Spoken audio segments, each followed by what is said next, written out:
Անցյալ տարի սեպտեմբերին Հայաստանի Հանրապետության Սահմանադրական դատարանն ուսումնասիրեց համատեղ գործունեության մասին կանոնակարգը, այդ փաստաթուղթը եւ պարզեց,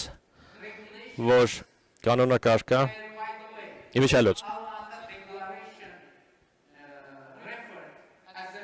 Ալմա-Աթա երճակագիրը հիշատակված էր որպես հիմներար սկզբունք Հայաստանի եւ Ադրբեջանի միջև սահմանազատման համար, սահմանազատման գործընթացի համար, սահմանազատելու գործընթացում։ Ուստի երկու կանոնակարգերը, իսկ դա նշանակում է նաեւ Ալմա-Աթա երճակագիրը, ամբողջովին համապատասխանում են Հայաստանի Հանրապետության սահմանադրությանը։ Ցանկանայի բարձրաբանել, թե ինչ է Ալմա-Աթայի հռչակագիրը։ Դա փաստաթուղթ է, որը ստորագրվել է 1991 թվականին նախկին խորհրդային սոցիալիստական 11 հանրապետությունների, նախկին ԽՍՀՄ-ի 11 հանրապետությունների կողմից եւ Ալմա-Աթայի հռչակագիրը երկու հիմնական իմաստ ունի։ Նախ սովետական միությունը, խորհրդային միությունը դադարում է գոյություն ունենալ եւ երկրորդը ստորագրող կողմերը, ստորագրող պետությունները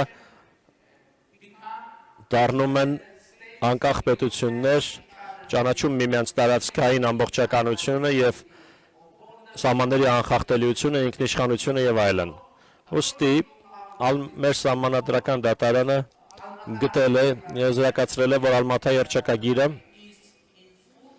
ամբողջովին համապատասխանում է Հայաստանի Հանրապետության սահմանադրությանը, որը նշանակում է, որ Հայաստանի Հանրապետության սահմանադրության մեջ չկա տարածքային պահանջ որևէ հարևանի նկատմամբ, քանի որ Ալմա-Աթա երճակագիրը նշանակում է, որ անկախ Հայաստանի տարածքը եւ անկախ Ադրբեջանի տարածքը նույնն են, ինչ համապատասխանաբար խորհրդային Հայաստանի եւ խորհրդային Ադրբեջանի տարածքները։ Սակայն դա ամբողջ պատմությունը չէ, քանի որ ինչպես արդեն ասացի, մենք կարողացել ենք խաղաղության պայմանագրի տեքստի նախագծում Հայաստանի եւ Ադրբեջանի միջև համաձայնության գալ եւ համաձայնեցված տեքստում արդեն դրույթ կա այն մասին, որ կողմերը հաստատում են, որ նախկին խորհրդային հանրապետությունների միջև վարչական սահմանները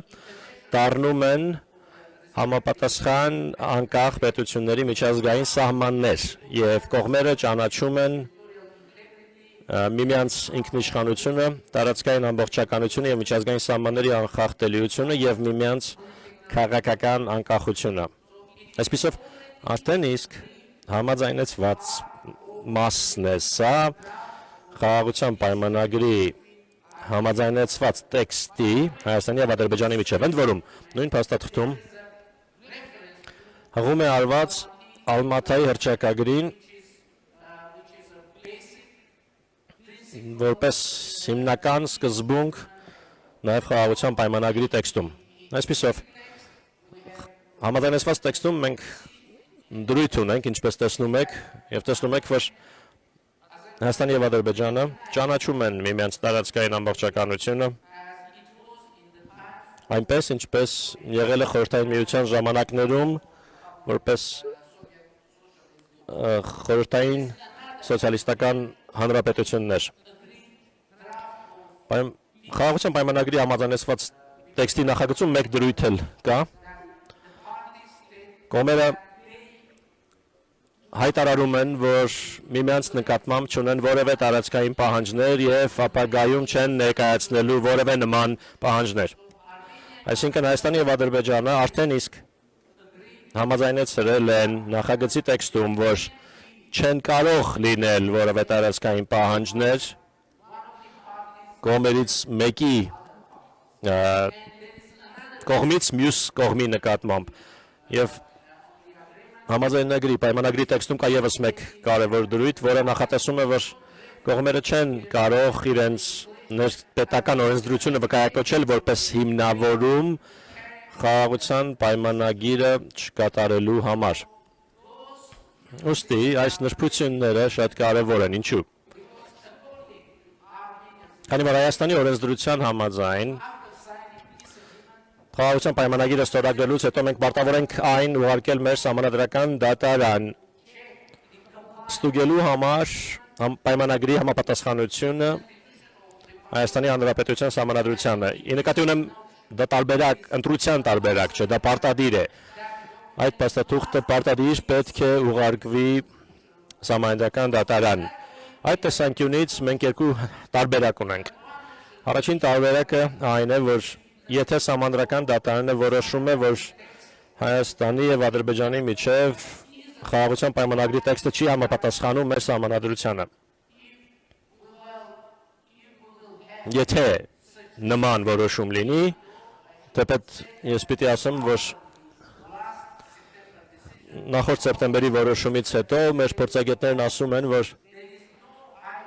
մեծ չէ հավանականությունը, որ սահմանադրական դատարանը կարող է որոշել այդպիսի բան։ Անցյալ տարվա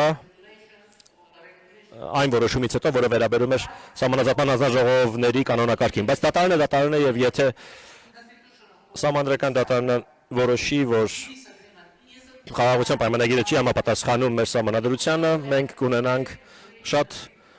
առանձնահատուկ իրավիճակ, որում պետք է որոշում կայացնել։ Ազնիվ ասեմ, այդ պարագայում ինչպիսի դիրքորոշում կունենա Հայաստանի Հանրապետության կառավարությունը եւ անձամբ ես այդ դեպքում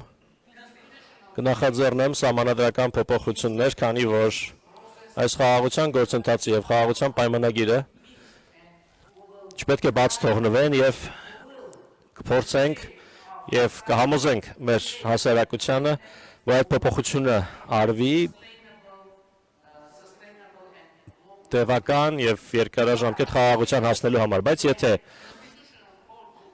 եթե սահմանադրական դատարանը որոշի, որ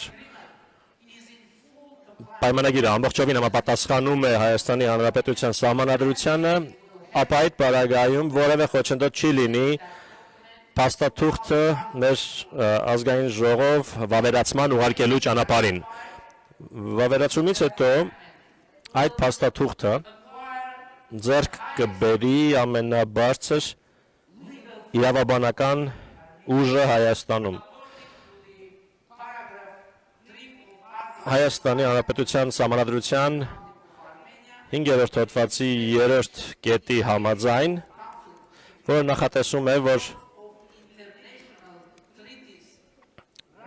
Հայաստանի Հանրապետության վավերացած միջազգային պայմանագրերի եւ օրենքների նորմերի միջև հակասության դեպքում կիրառվում են միջազգային պայմանագրերի նորմերը։ Դա նշանակում է, որ եթե վավերացման պահից հետո եւ ուժի մեջ մտնելուց հետո, ինչը տեղի կունենա վավերացման մասին օրենքի նախագահի կողմից ստորագրումից հետո, Հայաստանի եւ Ադրբեջանի միջև խաղաղության պայմանագիրը ամենաբարձր իրավաբանական ուժը կունենա Հայաստանի Հանրապետությունում։ Սա շատ կարևոր լուր է, որովհետեւ դա նշանակում է, որ խաղաղության պայմանագիրը կլուծի բոլոր մտահոգությունները, որոնք Ադրբեջանը կարող է ունենալ եւ ունի ներկայումս, ուստի ակնհայտ է, որ Ադրբեջանի կողմից բարձրացված խնդիրները լուծելու ճանապարհը պայմանագրի ստորագրումն է, ոչ թե չստորագրումը։ Ուզում եմ կրկին անգամ բարձրաբանել։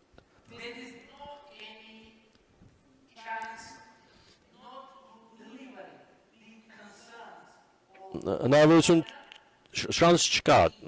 չկա, որ չկատարվեն Ադրբեջանի ակնկալիքներն այն դեպքում, երբ ստորագրվի խաղաղության պայմանագիրը, այսինքն 100%-ով վստահ կարող ենք լինել, որ բոլոր մտահոգությունները կփարատվեն եւ այդ մտահոգությունները փարատելու համար խաղաղության պայմանագիրը պետք է ստորագրվի։ Եվ դա է մեր հիմնական ուղերձը։ Հատկապես հաշվի առնելով, որ մենք տեսնում ենք, որ Ադրբեջանի սահմանադրության մեջ կան որոշ տարածքային պահանջներ ընդդեմ Հայաստանի։ Բայց մենք այդ հարցը առանձին չենք բարձրացրել, քանի որ համարել ենք, որ պայմանագրի համաձայնեցված տեքստում այդ խնդիրը կասցեագրվի։ Մեր մոտեցումը սա է։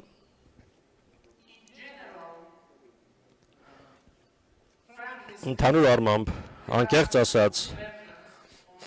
կան Ադրբեջանի կողմից բարձրացված խնդիրների երկու տարբերակներ։ Որոշ փորձագետներ ասում են, թե դա ընդհանրապես պատերվակ է, որպեսզի Ադրբեջանը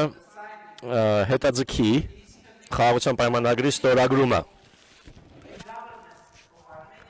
Սակայն Հայաստանի կառավարության դիրքորոշումը հետևյալն է. մենք փորձում ենք հաշվի առնել այն հանգամանքը, որ Ադրբեջանի կողմից բարձրացված մտահոգությունները անկեղծ են եւ մենք դիտարկում ենք, որ տեսնենք, թե արդյոք առաջարկվող ճանապարհային քարտեզը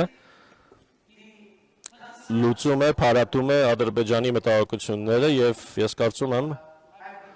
որ ես կարողացա հստակ ներկայացնել, որ դա արվում է։ Խաղաղության պայմանագրի ստորագրումը հասցեագրում է, փարատում է, լուծում է բոլոր հնարավոր խնդիրները եւ Հայաստանին է եւ Ադրբեջանին է։ Ուստի